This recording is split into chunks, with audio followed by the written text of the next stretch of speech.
भारत माता की, भारत माता की, छत्रपती शिवाजी महाराज की, धर्मवीर छत्रपती संभाजी महाराज की। हिंदवी स्वराज्याचे सरसंस्थापक छत्रपती शिवरायांना मानाचा मुजरा करतो। भारतीय राज्यघटनेचे शिल्पकार भारतरत्न डॉक्टर बाबासाहेब आंबेडकर यांना मानवंदना अर्पित करतो। जालना महानगरपालिकेच्या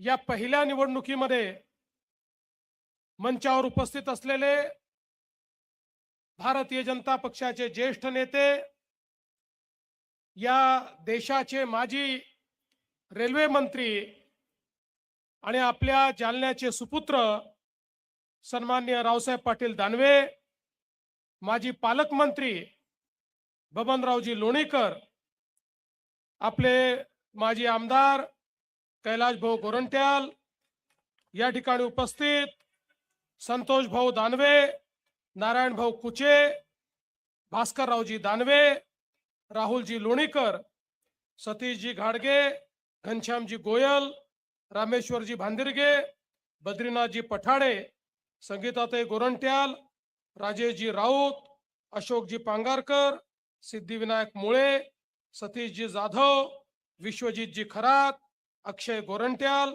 औदुंबर बागडे, विजय कामळ, अर्जुन गई, योगेश मानधनी, मंचावर उपस्थित सर्व सन्माननीय पदाधिकारी, अधिकारी आणि या ठिकाणी उपस्थित माझ्या सर्व लाडक्या बहिणींनो आणि तितक्याच लाडक्या भावांनो,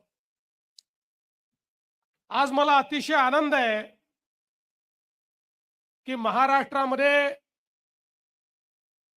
ज्या नगरीला स्टीलची नगरी, लोखंडाची नगरी, पोलादाची नगरी म्हणून ओळखलं जातं आणि दुसरीकडे ज्या नगरीला बियाण्यांची नगरी म्हणून ओळखलं जातं, अशा जालना शहरामध्ये 90 वर्षानंतर जी महानगरपालिका तयार झाली, त्या महानगरपालिकेच्या पहिल्या निवडणुकीच्या या जाहीर सभेमध्ये जालनेकरांच्या सोबत मी या ठिकाणी उपस्थित आहे आणि म्हणून सर्वात पहिल्यांदा सर्व जालनेकरांना नमस्कार करतो, सर्वांना प्रणाम करतो। बंधू भगिनींनो, आपल्याला कल्पना आहे की राज्यातल्या नागरिक क्षेत्राच्या निवडणुका चालल्या आहेत। आपल्या देशामध्ये जवळजवळ 7 दशकं आपण एक संकल्पना मांडत होतो। ही संकल्पना चुकीची नव्हती, ती योग्य होती। ती संकल्पना अशी होती की भारत हा गावांमध्ये राहतो, गावाचा विकास म्हणजे देशाचा विकास। पण त्याच वेळी 7 दशकं आपल्या राज्यकर्त्यांना या गोष्टीचा विसर पडला की भारत जसा गावात राहतो तसा भारत शहरांमध्येही राहतो। अन्न, वस्त्र, निवारा, शिक्षण, आरोग्य, रोजगार याकरता गावातनं लोक शहरात येतात। शहरात येणाऱ्या गरिबांना, मध्यमवर्गीयांना सुखसोयी देणं, त्यांच्या जीवनाला सुकर करण्याकरता व्यवस्था करणं, ही देखील शासनाची जबाबदारी आहे। हे जवळपास 70 वर्ष आपण विसरलो आणि त्याचा परिणाम काय झाला? 70 वर्ष लोक गावातनं शहरामध्ये आले पण त्यांची व्यवस्था झाली नाही।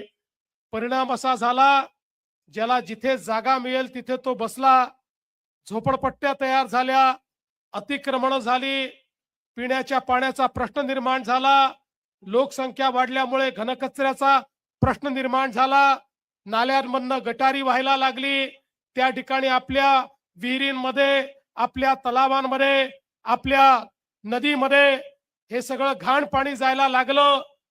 आपलं जीवन प्रदूषित व्हायला लागलं। शहर ही मोठ्या प्रमाणात बकाल व्हायला लागली। शहरी जीवन हे कुठेतरी खराब व्हायला लागलं। एकीकडे रोजगाराची निर्मिती शहरात होत होती, पण दुसरीकडे शहरामध्ये राहणाऱ्या लोकांची अवस्था ही मात्र वाईटापेक्षा अजून वाईट होत होती.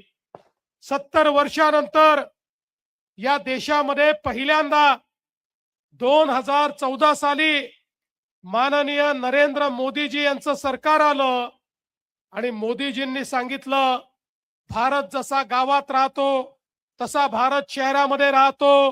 गावांचा विकास करावा लागेल, शहरांचाही विकास करावा लागेल. शहरामध्ये येणारा गरीब, शहरातला मध्यमवर्गीय अन्न वस्त्र निवाऱ्याकरता, शिक्षण आरोग्य रोजगाराकरता, मनोरंजनाकरता लोक हे शहरामध्ये आलेले आहेत, त्यांच्याही व्यवस्था कराव्या लागतील. मोदीजींनी सांगितलं, देशाचा 65% GDP हा शहरामध्ये तयार होतो. शिक्षण, आरोग्य आणि रोजगाराच्या संधी या शहरामध्ये तयार होतात आणि म्हणून आपली शहरं चांगली झाली पाहिजेत. याकरता पहिल्यांदा या देशामध्ये मोदीजी असे प्रधानमंत्री निघाले की ज्यांनी शहराकरता योजना सुरू केल्या. स्मार्ट सिटीची योजना, अमृत शहरांची योजना, स्वच्छ भारत शहर योजना, प्रधानमंत्री आवास योजना, शहर योजना, वेगवेगळ्या योजनांच्या माध्यमातून मोदीजींनी हजारो कोटी रुपये हे शहरांना देणं सुरू केलं. पहिल्यांदा तुम्ही बघा, 2014 नंतर शहरांना पैसे मिळणं सुरू झालं.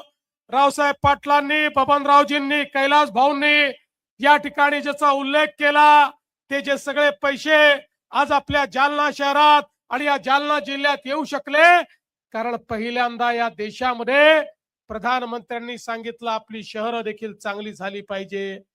आज तुम्ही बघा, प्रधानमंत्री आवास योजनेमध्ये मोठ्या प्रमाणात घरं आपल्या महाराष्ट्राला मिळाली. पण घरं मिळाली तरी देखील गरीबाला आम्हाला ती घरं देता आली नाही. याचं कारण असं झालं, आमच्या लक्षात आलं, झोपडपट्टीमध्ये राहणारे जे लोक आहेत, जे गरीब लोक आहेत, या झोपडपट्टीमध्ये राहणाऱ्या लोकांना त्यांच्या जमिनीचा मालकी हक्काचा पट्टा नाही, त्यांच्याकडे PR कार्ड नाही, त्यामुळे त्यांना त्या ठिकाणी घरांचा फायदा देता येत नाही.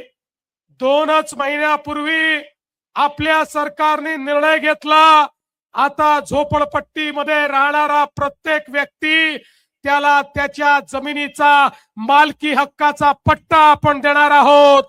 प्रत्येकाला PR कार्ड आपण देणार आहोत आणि केवळ त्याला त्याच्या जमिनीचा मालक बनवून आपण थांबणार नाही.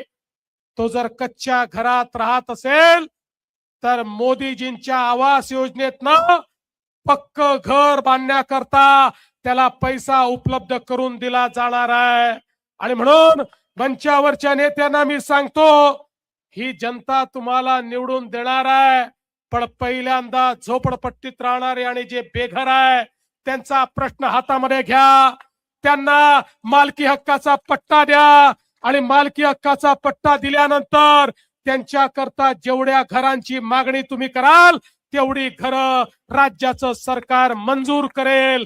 या जालन्यामध्ये एकही माझा परिवार हा कच्च्या घरात आणि झोपडीत राहणारा यापुढे आपल्याला पाहायचा नाही. सगळ्यांना त्यांचं पक्क घर आपल्याला द्यायचं आहे. बंधू भगिनींनो, मोदीजींनी अमृत सारखी योजना आणल्यामुळेच आज आपण पाहू शकतो, जालना सारख्या शहराला पिण्याच्या पाण्याकरता किती त्या ठिकाणी त्रास सहन करावा लागला. रावसाहेबांच्या नेतृत्वात आम्ही मोर्चा देखील काढला. सातत्याने या ठिकाणी शहरांवर अन्याय होत होते, पण मागच्या काळामध्ये 125 कोटी रुपयाची पाणी पुरवठा योजना ही आपण त्या ठिकाणी मंजूर केली. 474 किलोमीटरचं पाईपलाईनचं काम हे आपण पूर्ण केलं. 9 पैकी 8 जलकुंभ झाले. 75 कोटी रुपयाची कामं अजून 3 महिन्यामध्ये या ठिकाणी पूर्ण होतील. आणि मी तुम्हाला सांगतो, येत्या काळामध्ये जालना शहराचा पिण्याचा पाण्याचा प्रश्न हा पूर्णपणे त्या ठिकाणी आम्ही संपवू. आमचं स्वप्न आहे, जालना शहरामध्ये ज्या ज्या वेळी नळ उघडेल त्या वेळी प्रत्येकाच्या घरी शुद्ध पिण्याचं पाणी आलं पाहिजे. हा आमचा प्रयत्न या ठिकाणी आहे. आणि म्हणून मोठ्या प्रमाणात पिण्याच्या पाण्याची योजना असेल आणि मग ही योजना कशी पुढे चालवायची असा प्रश्न होता. इतकी मोठी योजना, त्याचं विजेचं बिलच इतकं मोठं होतं की ते बिल आपल्या या महानगरपालिकेने कसं भरायचं असा प्रश्न होता. आणि म्हणून कैलाश भाऊंनी मगाशी सांगितलं, रावसाहेब आमच्याकडे आले, मी स्वतः ऊर्जा मंत्री होतो, माझ्याकडे खातं ठेवलं होतं. रावसाहेब आणि सगळ्या लोकांनी सांगितलं, काही करा, हे विजेचं बिल आम्हाला परवडत नाही, हे विजेचं बिल भरलं नाही तर एवढी मोठी योजना करू नये, पिण्याचं पाणी त्या ठिकाणी येणार नाही. आणि म्हणून आम्ही निर्णय केला आणि त्या ठिकाणी सौर ऊर्जा प्रकल्पाला आम्ही मान्यता दिली. 100 कोटी रुपये दिले. मला सांगताना आनंद वाटतो, आता दरवर्षी तुमचे 40 कोटी रुपये या ठिकाणी वाचणार आहेत आणि जालना शहराला पाणी पुरवठा हा नियमित त्या ठिकाणी होणार आहे. आपल्याला कल्पना आहे, हे शहर एक अत्यंत महत्वाचं अशा प्रकारचं शहर आहे. या ठिकाणी मोठ्या प्रमाणात स्टील इंडस्ट्री आहे, पोलाद आणि लोखंड तयार होतं. आणि म्हणून या ठिकाणी मागच्या काळामध्ये आपण ड्रायपोर्टची निर्मिती केली, समृद्धी महामार्गाची निर्मिती केली. मी 5-7-10 वर्षापूर्वी सांगायचो, ज्यावेळेस समृद्धीचं काम सुरू केलं की पुढच्या काळामध्ये संभाजीनगर आणि जालना हेच आमच्या इंडस्ट्रीचं मॅग्नेट होणार आहे. त्यावेळी लोकांना ते खरं वाटत नव्हतं, पण आज हे होत आहे. इतक्या मोठ्या प्रमाणात गुंतवणूक येते. आमच्या सामान्य आमच्या कुटुंबातल्या मुलांच्या हाताला यापुढे काम मिळणार आहे आणि त्याकरता खऱ्या अर्थानं मोठ्या प्रमाणात ड्रायपोर्टचं काम आपण केलं. आणि एवढंच नाही तर रावसाहेबांच्या आग्रहाखातर देशातली सगळ्यात मोठी संस्था आयसीटी, त्या आयसीटीची ब्रँच देखील आपण या ठिकाणी जालन्यामध्ये मंजूर केली. 100 कोटी रुपयाचा रिंग रोड असेल, अंतर्गत रस्त्यांकरता, कॉन्क्रीट रस्त्यांकरता पैसे असतील, रेल्वेच्या विकासाकरता रेल्वे स्थानकाला 175 कोटी रुपये असेल, जालन्याचं मेडिकल कॉलेज असेल, या ठिकाणी वेगवेगळ्या प्रकारचे रस्ते जे रावसाहेबांनी सांगितले ते सगळे रस्ते असतील, रस्त्यांचं चौपदरीकरण असेल, कॉन्क्रिटीकरण असेल, जालना खामगाव रेल्वे मार्ग असेल, वेगवेगळ्या कामांचा हिशोब जर लावला तर मोठ्या प्रमाणात बबनरावजींनी सांगितलं या ठिकाणी कामं आपण केलेली आहेत. आणि येत्या काळामध्ये आमचा प्रयत्न आहे, मोदीजींनी सांगितलंय, प्रत्येक शहराला 100% भुयारी गटाराची योजना असली पाहिजे, शहरातल्या घनकचऱ्याचं व्यवस्थापन झालं पाहिजे. आजपर्यंत आपला कचरा ही आपल्यावरची एक लायबिलिटी होती. कचरा ठिकठिकाणी पडला असायचा, नाहीतर कुठेतरी नेऊन डंप केला जायचा. तिथनं वास, तिथनं घाण, तिथनं गॅसेस, तिथनं प्रदूषण हे तयार व्हायचं. मोदीजींनी स्वच्छ भारतच्या अंतर्गत आपल्याला पैसे दिले आणि सांगितलं आता कचरा म्हणजे कचरा नाही आहे, कचरा म्हणजे ही संपत्ती आहे. आता कचऱ्यावर प्रक्रिया करून त्यातनं कोळशासारखे पॅलेट्स तयार होतात, ज्यातनं वीज निर्मिती आपल्याला करता येते. आता कचऱ्यापासून खतांची निर्मिती आपण करतो, आता कचऱ्यापासून विद्युत निर्मिती आपण करतो. त्यामुळे प्रत्येक शहरातला कचरा हा 100% उचलला गेला पाहिजे आणि तो डंप न करता त्याच्यावर प्रक्रिया झाली पाहिजे. या जालना शहरामध्येही अशाच पद्धतीनं कचऱ्यावर प्रक्रिया करून जालना शहराला कचरा मुक्त करण्याचं काम हे पुढच्या काळामध्ये आपल्याला करायचं आहे. एक स्वच्छ शहर म्हणून या ठिकाणी आपल्याला व्यवस्था उभी करायची आहे आणि त्या माध्यमातून मोठ्या प्रमाणात या ठिकाणी आपल्याला काम करायचं आहे. खरं म्हणजे आता या ठिकाणी भारतीय जनता पक्षाची तर शक्ती होतीच, पण आपले कैलास भाऊ देखील आपल्या सोबत आले. कैलास भाऊंना देखील खूप चांगला नगरपालिका चालवण्याचा अनुभव आहे, पण त्या काळामध्ये सरकार त्यांना पाहिजे त्या प्रमाणात, त्यांचेही लोक त्यांना कधी साथ देत नव्हते. पण आता चिंता नाहीये, भारतीय जनता पक्षासारख्या मजबूत पक्षामध्ये तुम्ही आले आहे. कैलास भाऊ, हा पक्ष हा पाठीमागे उभा राहणारा पक्ष आहे. हे सरकार शहर बदलणारं सरकार आहे. त्यामुळे आता चिंता करण्याची आवश्यकता नाही आहे. या ठिकाणी कैलास भाऊ असतील, भास्करराव असतील आणि आमची सगळे नेते मंडळी असतील, या सगळ्यांच्या नेतृत्वामध्ये आता या जालना शहरामध्ये भारतीय जनता पक्षाचा झेंडा आपल्याला लावायचा आहे. बंधू भगिनींनो, विधानसभेच्या निवडणुकीमध्ये ज्यावेळी प्रचंड मोठं बहुमत हे महायुतीला मिळालं, काही लोक म्हणायला लागले, आता बघा या भाजपवाल्यांच्या 137 जागा आल्या, आता हे पहिलं काम काय करतील, लाडकी बहीण योजना बंद करतील. पण लाडक्या बहिणींनो, 1 वर्ष पूर्ण झालं, लाडकी बहीण योजना सुरूच आहे. आणि जोपर्यंत तुमचा देवा भाऊ मुख्यमंत्री आहे, ही योजना कोणीच बंद करू शकणार नाही.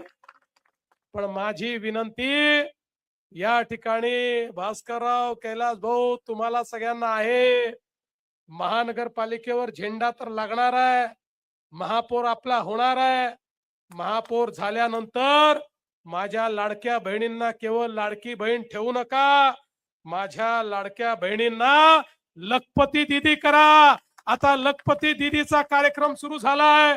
महाराष्ट्रात 50 लाख लखपती दीदी तयार झाले आहेत.